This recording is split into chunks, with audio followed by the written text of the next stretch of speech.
central que Lucas hoy nos quiere mostrar acá es que una gran multitud de judíos y gentiles creyeron, pero que en el mismo momento, con el mismo mensaje y dicho por las mismas personas, algunos de los judíos que estaban presentes no creyeron. Entonces, ¿cuáles son las diferencias o las diferentes reacciones que nosotros vamos a encontrar en este pasaje frente al mensaje de salvación que el apóstol Pablo predica y que tú y yo, donde quiera que estemos, también debemos predicar, y no podemos esperar que todo el mundo reaccione positivamente? Número uno, que muchos creen sin distinción de estatus social. Muchos creen sin distinción de estatus social. Lucas nos relata que cuando salieron de su viaje misionero, el apóstol Pablo y Bernabé llegaron a Iconio y entraron juntos a una sinagoga judía. Recordemos esto que lo vimos la semana pasada. Para nada el apóstol Pablo quiere desligarse de su entorno judío. A cada ciudad que él iba, su meta principal era llegar hasta los judíos. Recordemos esto también porque a veces nos han querido desvirtuar de esta realidad. Todo el entorno de la primera iglesia o de la primera comunidad cristiana era judío. Por lo tanto, también Lucas nos dice que hablaron de tal manera que creyó una gran multitud de judíos como de griegos. Y Lucas usa la palabra griego, pero son gentiles. ¿Por qué Lucas la usa? Porque cuando el Nuevo Testamento siempre está oponiendo entre judíos y griegos, y el término griego designa por lo general a un extranjero, pero extranjero en sí para la comunidad judía. Así que usted no tiene ningún problema cuando vaya leyendo y usted se encuentre la palabra griego, específicamente cuando va acompañada de un grupo de personas o de una persona en particular. Es lo mismo que decir gentil. Sin embargo, la conversión masiva del verso número 1 ocurre porque la predicación fue de tal manera que iluminó los corazones de las personas para que creyesen. Ni los judíos habían perdido su preferencia, porque Lucas nos dice que creyó gran multitud de judíos y gran multitud de gentiles, pero que tampoco los gentiles estaban relegados a un segundo plano simplemente porque eran gentiles. Hoy tenemos la gran bendición como la tuvieron ellos, que el abanico de salvación fue abierto, extendido a todo el mundo. Y estaremos un día con muchos de toda lengua, de toda nación, alabando al Cordero por los siglos de los siglos. Amén. Ambos grupos ya son admitidos en la iglesia sin distinción, sin medición de algún estatus social. Parece ser que hubo algo extraordinario en el modo que predicaban allí Pablo y Bernabé para que el texto diga, hablaron de tal manera que creyó una gran multitud. Sin duda, pienso que hablaron clara, convincentemente, fervientemente, pero con las convicciones que adornaban su verdad. En eso consiste hablar de tal manera que muchos crean. Cuando nosotros comenzamos a adornar la palabra del Señor para que por medio de ese adorno las personas crean, lo único que levantamos en sus corazones son muros de contención llamados incredulidad. Pablo habló de tal manera a su audiencia judía, aún sabiendo como judío que era, que estaba aún en peligro de perder su vida, habló clara y convincentemente y fervientemente. Recordemos esto en Hechos capítulo número 13, en el mensaje del apóstol Pablo. Él habló simplemente de la justificación por fe y por gracia, por medio del perdón de los pecados. Y esto para un judío, aparte de la ley, era una blasfemia. Lo que hablaron le salía del corazón. porque había sido puesto por el Espíritu Santo en el corazón de Pablo y Bernabé. Eso era de esperar que también llegase con la misma intencionalidad del que predica al corazón de aquellos que lo escuchan. Sin embargo, la palabra creer que usó Lucas para describirnos qué era lo que estaba aconteciendo en aquel entonces, sobre todo en las personas que estaban escuchando, es confiar en Jesús.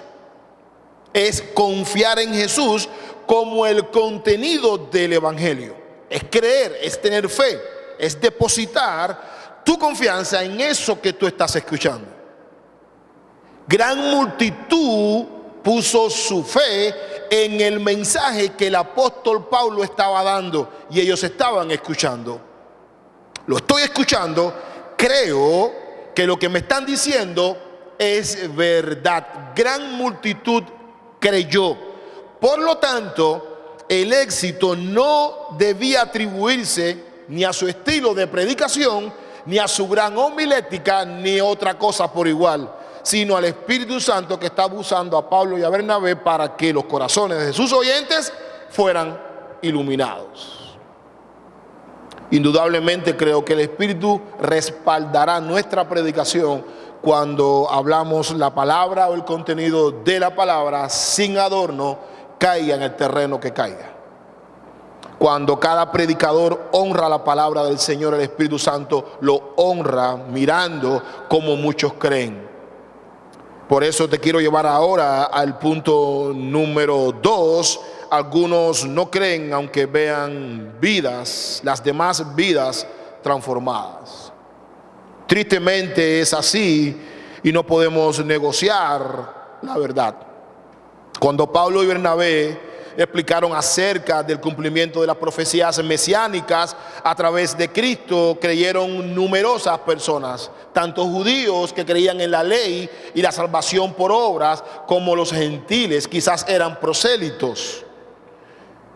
Los misioneros estaban dispuestos a dar su vida por el mensaje que estaban predicando, diciéndoles a su audiencia judeo gentil que se volvieran a Dios en arrepentimiento y fe en el Señor Jesucristo. El siguiente versículo número 2 nos describe que muchos no creen en el Evangelio. Muchos sienten apatía hacia el mensaje del Evangelio, aún viendo las vidas de otras personas transformadas. Y usted se preguntará si esto puede ser real. Claro que sí. El verso número 2 que lo leímos, los judíos no creyeron. Aún viendo como un gentil que era pagano comienza a adorar junto con ese judío que amaba la ley y que pensaba que era salvo por la ley de Moisés, ahora ni eso los movió a creer. Y a veces no nos damos cuenta que la salvación se caracteriza por creer. Verso número 1. Muchos creyeron, pero la ceguera espiritual y la obstinación se identifican con la desobediencia y con el no creer.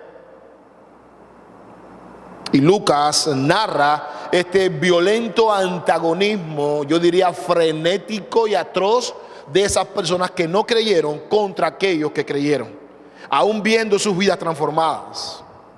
Y eso debe causar gozo en nosotros.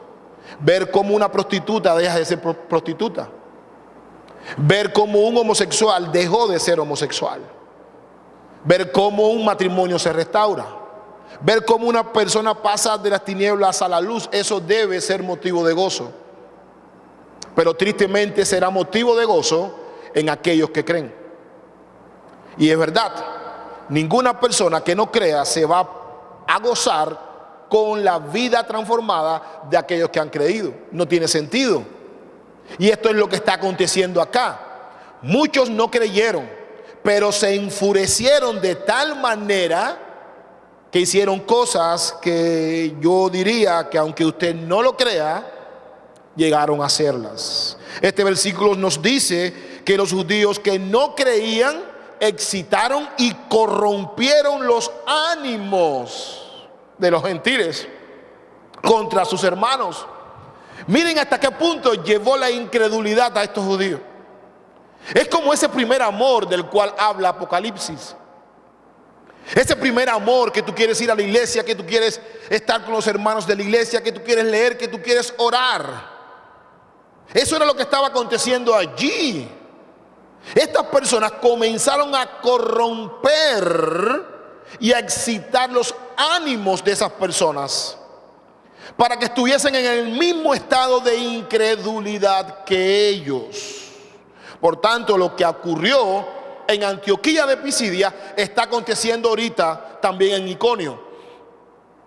En Antioquía de Pisidia muchos se llenaron de envidia. Acá siguen llenos de envidia, pero una envidia más proactiva, más práctica como tal. Corrompieron los ánimos de las personas de tal manera que excitaron a muchos a que se volvieran en contra del apóstol Pablo.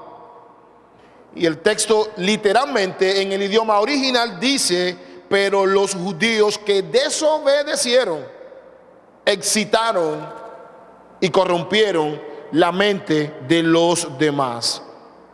Y en un sentido, el verbo desobedecer es el sustituto para el verbo incredulidad. Por lo tanto, tiene un significado doble. ¿Saben por qué? Porque la fe exige obediencia. Si no, pierde las características. Pierde las características de confiabilidad, de confianza, pero también de dependencia. Santiago 2:17 lo describe: tú tienes fe, pues entonces muéstramela. A veces las personas no entienden esto. Tú no puedes tener fe en Cristo, tú no puedes creer en Dios y ser desobediente a la palabra de ese Dios. Es imposible, no tiene sentido. Lo que nos hace a nosotros creer es la fe que ponemos allí. Y eso es lo que Lucas está delimitando acá en esta comunidad. Lucas está queriendo decir: los judíos que no obedecieron, por ende, no depositaron la fe en el mensaje que el apóstol Pablo estaba dando. Ellos no podían creer, ellos no podían obedecer porque no pusieron su fe en lo que estaban escuchando. Sin embargo, la palabra creer que usó Lucas acá para describirnos que los judíos no creyeron es la misma que usó en el verso número 1. Ellos no depositaron su confianza en Jesús. Ellos no depositaron su confianza en Jesús. No confiaron en Jesús, no confiaron en el mensaje de Pablo, pero tampoco confiaron en los mensajeros de Jesús. Simplemente porque sus corazones estaban endurecidos. Por otro lado, para describir los resultados de la incredulidad, Lucas usa la palabra kakoo en griego, que quiere decir amargar.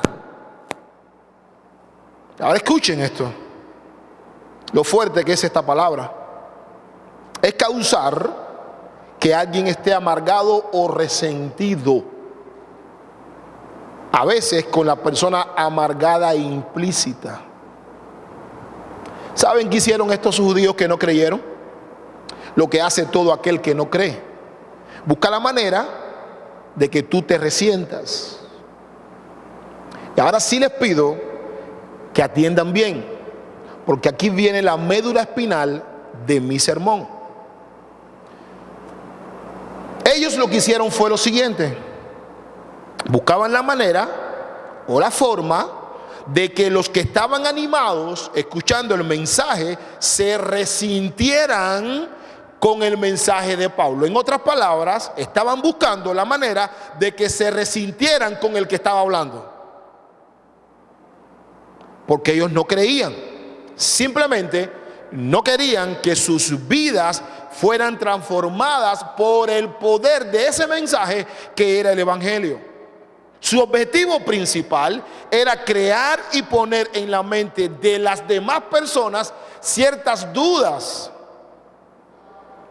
Quizás, como vimos el domingo pasado, como buscaron mujeres piadosas, débiles en la fe, ahora están buscando quizás personas también débiles, porque de eso es lo que se sostiene el propósito diabólico de aquellos que no creen.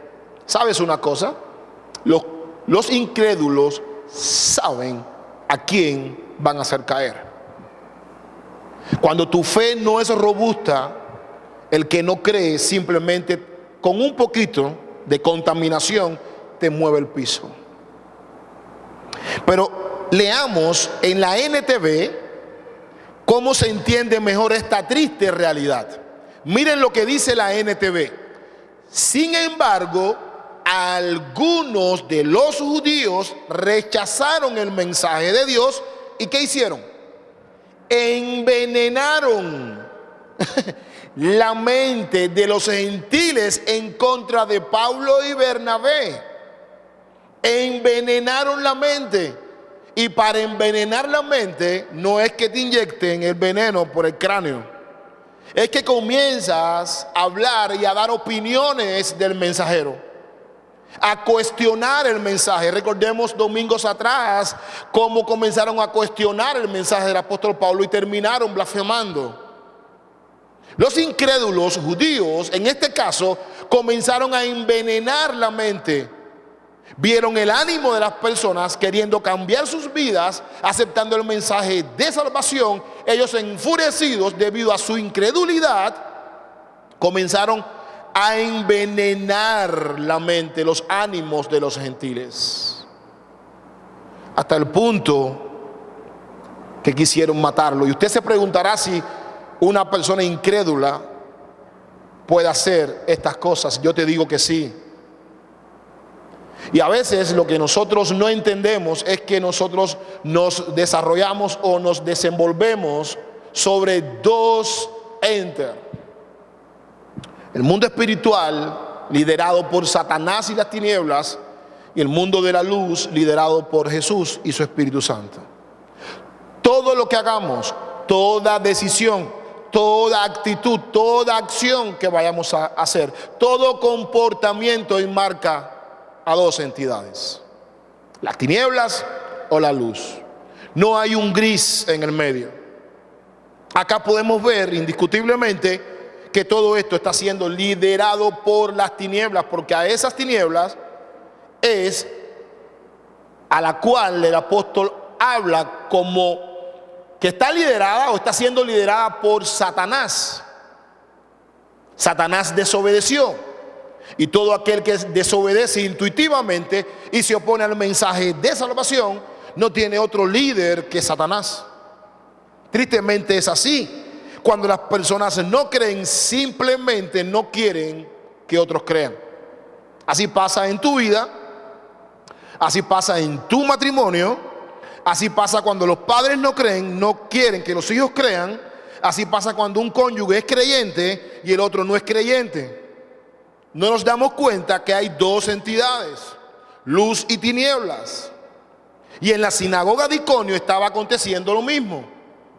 ¿Cuántos padres, cuántos cónyuges tratan de obstruir la fe, de envenenar la mente de las personas? ¿Vas a la iglesia? Ah, mira, el pastor. ¿Vas a la iglesia? Ah, ahora eres hermanita, ya no tomas cerveza. Pero vamos para acá, vamos para allá, pero un día no te pasa nada. ¿Cómo la envenenaron? No lo sabemos, pero más o menos fueron los que no creyeron los que fueron capaces de envenenar la mente de aquellos que tenían ánimo y deseo para seguir conociendo más del mensaje de salvación. Así es la incredulidad en los que rechazan el mensaje de salvación. La misma incredulidad del mensaje los lleva a envenenar la mente de otros. Y pastor, ¿qué usted me está queriendo decir acá? Que tienes que tener mucho discernimiento. Tristemente, a todo el mundo tú no puedes escuchar. A todo el mundo tú no puedes escuchar. Tú tienes que escuchar solamente a aquellos que llevan una vida de obediencia. ¿Sabes por qué? Porque ninguna persona que lleve una vida de desobediencia va a querer que tú obedezcas. Repito, porque esto es importante para ti, IFG. Ninguna persona que lleve una vida de desobediencia querrá que tú obedezcas. No tiene sentido. ¿Qué sentido tiene? Porque yo, siendo una persona que viva en desobediencia, voy a querer, ¿con qué argumento? ¿Qué yo te puedo decir a ti para que tú creas en el mensaje y viva una vida de obediencia la cual yo no estoy viviendo? ¿Qué sentido tiene? Pues ninguno, pues. Las personas que viven en desobediencia son aquellos que continuamente tratarán de envenenar tu mente, de cortar ese ánimo de querer vivir para Dios, de querer crecer. Por eso es que es importante saber con quién nos relacionamos. Y Lucas nos está dejando en claro que las relaciones sí influyen, como también influyen las palabras que escuchamos. Todo eso influye. Pero lo que vemos aquí es una oposición tan violenta como la describe el verso número 2, que el enemigo ataca a los predicadores, pero realmente lo que desea es anular el mensaje. La tercera verdad que nos presenta Lucas es que ante diferentes reacciones al mensaje, los apóstoles confían en Dios. Y esto es importante porque desde Hechos capítulo número 2 en adelante vemos una confianza poderosa, convincente de los discípulos en que Jesús los había encomendado, pero que iba a estar con ellos. No vemos acá personas un poco amilanadas por lo que está aconteciendo. No vemos aquí a un Pablo, a un Pedro, a un Bernabé diciendo: yo creo que esto se fue de control. El Señor nos dijo que iba a estar con nosotros, pero mira, estos judíos enardecidos con un antagonismo atroz están buscando la manera, Pablo, de silenciarnos. Regresemos a Jerusalén, que Jesús se equivocó. No vemos eso aquí. Miren cómo lo describe el verso número 3. Por tanto, se detuvieron allí mucho tiempo. Era para salir corriendo de la ciudad, pues se quedaron allí mucho tiempo, hablando con denuedo, hablando con valor. La palabra denuedo quiere decir valor. Y es un poco contradictorio, porque ante tanto hostigamiento, ante tanta oposición, lo que debe suceder en el ser humano es cobardía, cobardarse. Pues ellos hicieron todo lo contrario. Confiados en el Señor, el cual, el Señor, daba testimonio a la palabra de su gracia, a ese mensaje que ellos estaban hablando, de tal manera que muchos creyeron, concediendo a Pablo y a Bernabé que se hiciesen por las manos de ellos señales y prodigios. El Señor honró su valor, el Señor honró su confianza. ¿Te vas a quedar? ¿No te vas a cobardar? Pues yo estoy contigo. Y para que ellos vean que yo estoy contigo, Dios les concede por el poder de su gracia que hagan señales y prodigios. Y solo fue debido a que muchos creyeron. Ellos decidieron quedarse allí mucho tiempo, no los dejaron huérfanos. Y esto es una de las cosas que el apóstol Pablo siempre hace. El apóstol Pablo siempre está buscando la manera de quedarse un tiempo. Le pidieron que se quedara, Pablo se quedó. Pablo no quiso irse, porque es triste dejar en la orfandad a una persona que ha comenzado en la fe. Es triste. A veces las personas le predican a una persona, va para su casa, pero lo dejas. No podemos dejar a las personas, no podemos abandonarlas. Ellos están en un lugar de mucho antagonismo, de mucha oposición, de mucha guerra espiritual. Pablo se quedó allí porque vio la oposición violenta que se levantó contra los que habían creído. Los apóstoles, por lo tanto, ignoraron esa hostilidad judía y llevaron adelante la obra de evangelización por un espacio considerable de tiempo, quizás para fortalecer la fe de aquellas personas que habían creído.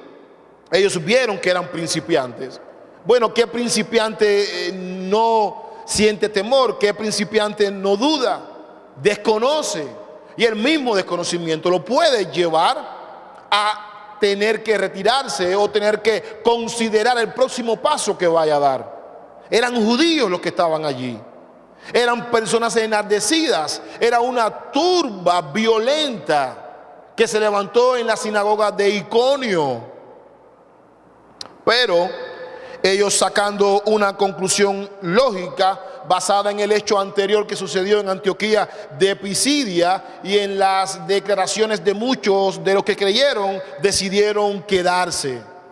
Para ellos, para Pablo y Bernabé, era de suma importancia no irse de Iconio hasta que esas personas también fuesen fortalecidas en cuanto a la fe.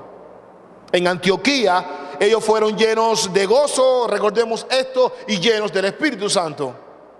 Pablo no los quiere dejar solo. Por eso es por lo que el Señor demostraba que el mensaje era verdadero, al darle a Pablo y a Bernabé el poder de hacer señales y prodigios en su nombre. No estaban solos, estaban con el Señor.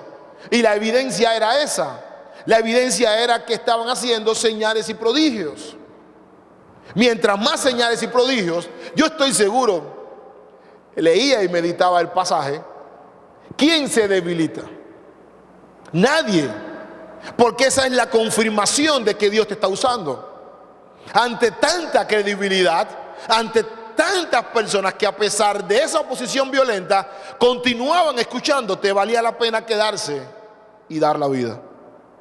Así que la confirmación del denuedo y de su palabra y de la confianza que tenían en el Señor estaba caracterizado por dos cosas importantes. Número uno, la demostración del mensaje, que era verdadero.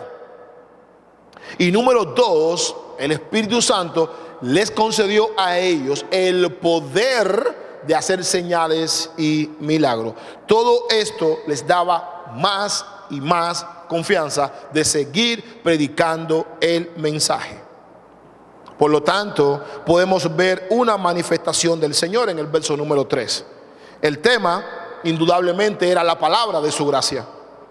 En el Espíritu, hablando con poder, pero también por medio de milagros y señales. El cuarto o la cuarta enseñanza que te quiero mostrar hoy acá es: el mensaje que divide continúa siendo predicado. Es un poco contradictorio que lo que divide tú lo continúes predicando. Yo creo que nadie haría eso. Mejor dicho, nosotros somos tentados a lo que causa problema, no esparcirlo. ¿No es así?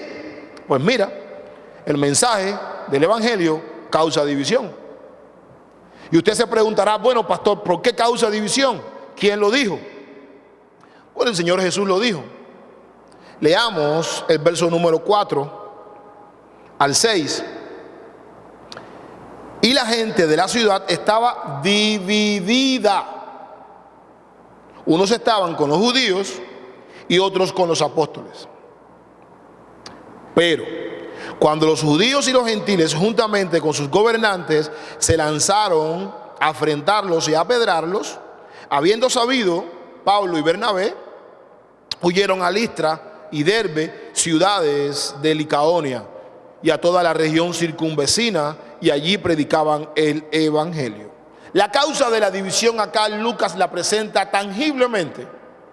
No hay que ser un estudiante del seminario, no tienes que tener un PhD en divinidad, tampoco tienes que tener una licenciatura en teología. Es muy difícil. El mismo mensaje es el que causó la división y no debería ser así, pero tristemente es así. ¿Cuál fue la causa de la división en la ciudad de Iconio? El mensaje de salvación. Lo que Pablo predicaba era a Cristo y a este crucificado. Ahora bien, si nosotros nos adentramos un poquito más, vamos a leer lo que la NTV describe del verso número 4. Leamos para que ustedes vean cómo la manera en que ellos envenenaron la mente de aquellos que tenían ánimo de continuar escuchando, aquí se hace un poquito más visible. Pero la gente de la ciudad estaba dividida en cuanto a qué. En cuanto a su opinión sobre ellos. Así es como comienza la duda. El incrédulo comienza a poner opiniones en tu mente. Poquito a poco, poquito a poco. Algunos estaban del lado de los judíos debido a la opinión y otros apoyaban a los apóstoles debido también a la opinión. Ellos comenzaron a opinar y a dar sus opiniones en cuanto al mensaje de salvación. No es fácil cuando te ponen veneno en la mente. No es fácil que no te sientas confundido, sobre todo si no conoces bien, si eres un principiante, sobre todo si eres un inconstante. Es muy difícil. Ellos lo estaban debido a los criterios y comentarios de los judíos que no creyeron. Recordemos esto, y aquí quiero entrar un poquito en retrospectiva. En Antioquía de Pisidia, para que puedas comprender este punto, ellos usaron a mujeres piadosas. Yo estaba viendo el video porque yo siempre reviso lo que predico y me di cuenta que lo que yo dije no estaba en mis apuntes, pero vale la pena recalcarlo hoy. No tendría sentido ninguno que buscasen prostitutas para irse en contra de Pablo, siendo una comunidad judía. Ellos necesitaban mujeres piadosas que pudiesen dar credibilidad que lo que Pablo enseñaba no era verdad. Aquí Lucas nos está diciendo que la gente de la ciudad estaba dividida a causa de su opinión sobre ellos. Lucas no especifica qué palabras fueron las que se pusieron en la mente de ellos para tratar de contaminar o corromper los ánimos. A esto le pudiésemos añadir mucho, pero no podemos hacer eisegesis, que es introducir lo que nosotros entendemos a la palabra del Señor. Lucas nos dice, por varias traducciones, que todo parece indicar que fueron criterios u opiniones. Y si te pones a analizar, es una realidad. Los incrédulos siempre están cuestionando, pero también están poniendo opiniones. También están llevando sus criterios por encima de las escrituras. La Biblia dice, pero yo hago. La Biblia dice, pero no es para este tiempo. La Biblia dice, pero ¿quién? Continuamente el incrédulo es así. La persona que tiene su vida caracterizada por la obediencia no lo va a saber con criterios u opiniones, a menos que no sean de la palabra del Señor. Siempre es así. Los que ponen veneno en la mente de las personas son los que no creen en el Evangelio.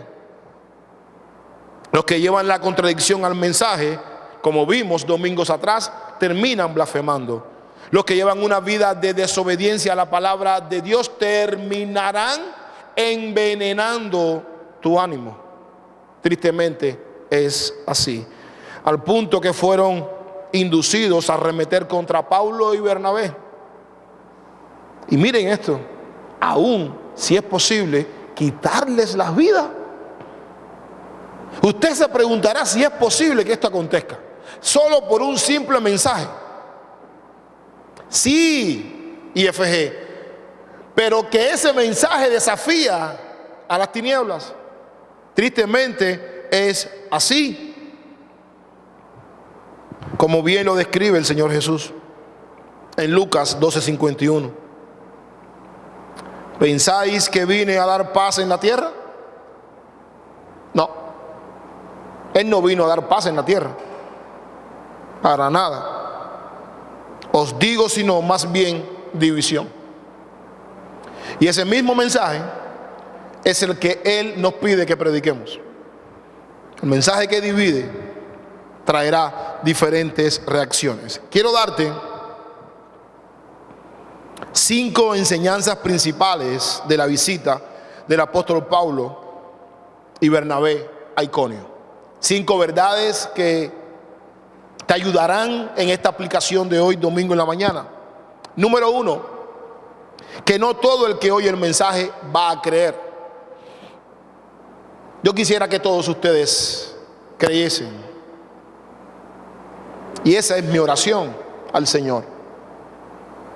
Pero todo parece indicar que no es así siempre. Número dos, que aquellos que no creen son los que envenenarán los ánimos de los que han creído. Tienes que tener mucho discernimiento espiritual. El que anda con sabios se volverá sabio. Tienes que discernir quién es la persona que te aconseja. Tienes que escuchar muy bien de parte de quién viene el consejo en cualquier área de tu vida. Número tres, que ante el hostigamiento de los incrédulos debemos orar por confianza y valor. Ellos se quedaron allí confiando en el Señor. Nosotros, ante el hostigamiento que hoy vive la iglesia, desde adentro y desde afuera, tenemos que orar por valor. A veces muchos no predican el evangelio porque sienten miedo. Pero aquí Dios nos da la herramienta. Oremos por confianza. Señor, dame valor, dame denuedo para hablar de tal manera que mi cónyuge crea, que mi familia crea, que en el trabajo crean. Y estoy seguro que si tú comienzas a orar de esa manera, algo acontece donde quiera que tú estés y a donde quiera que tú vayas. Pablo salió de Antioquía de Pisidia y llegó ahorita a Iconio, pero ahora sale para otra ciudad con la misma confianza, siendo guiado por el mismo Espíritu y hablando el mismo mensaje. Número 4, que muchos incrédulos crearán opiniones falsas de los que predican y enseñan el mensaje. Muchos incrédulos tratarán de envenenar tu ánimo. No vayas a la iglesia, no leas tanto la Biblia. No sé, como hace algún tiempo escuché, pastor, el mucho conocimiento envanece. Sí, pero el poco conocimiento embrutece. Entonces yo prefiero tener un poquito más de conocimiento y orar para no ser envanecido. ¿Ok?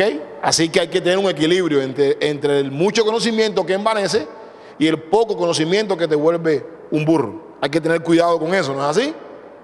Número 5, que aunque muchos se opongan y traten de silenciar el mensaje, el evangelio seguirá siendo predicado. Pablo se quedó allí en Iconio y de allí dice la Biblia que siguieron a Listra y a Derbe a pie predicando el evangelio. Amada iglesia, fuente de gracia, estamos viviendo una época que desafía mucho nuestro valor. Necesitamos orar por denuedo. Yo creo que el denuedo no se busca en el Supermaxi, en el comisariato, ni tampoco en otro lugar que no sea a solas con Dios. Es allí en la oración donde tú comenzarás a invocar el nombre del Señor y que Él te conceda denuedo, para que cuando hables de tal manera, tu cónyuge, tu familia, en tu trabajo, a donde quiera que tú vayas y por donde quiera que tú pases, cuando hables de tal manera que ellos lo escuchen, hablarás desde tus propias convicciones.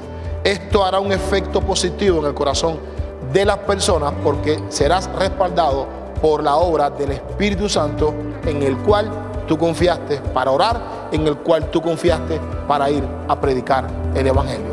Que el Señor selle esta palabra en tu corazón y te conceda las peticiones de tu corazón cuando invoques su nombre. Padre,